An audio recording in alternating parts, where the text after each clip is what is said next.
अजब नहीं क्या बदल गए उसे निगाह तेरी, अजब नहीं क्या बदल गए उसे निगाह तेरी, बुला रही है तुझे मुमकिनात की दुनिया।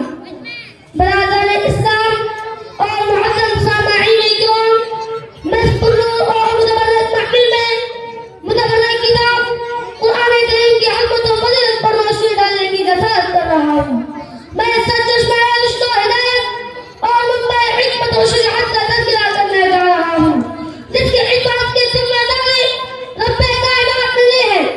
इरशाद सुब्हानी है, इन्ना नहनु नज़्ज़लना ज़िक्र व इन्ना लहू लहाफ़िज़ून। हमने कुरान को नाज़िल किया और हम ही उसकी इताअत करने वाले हैं। उम्मीद है कि आप अल्लाह तआला समाअत फरमाएंगे। अल्लाह हमें अहकाम कुरान की मारिफत अता फरमाए। जब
हैं तो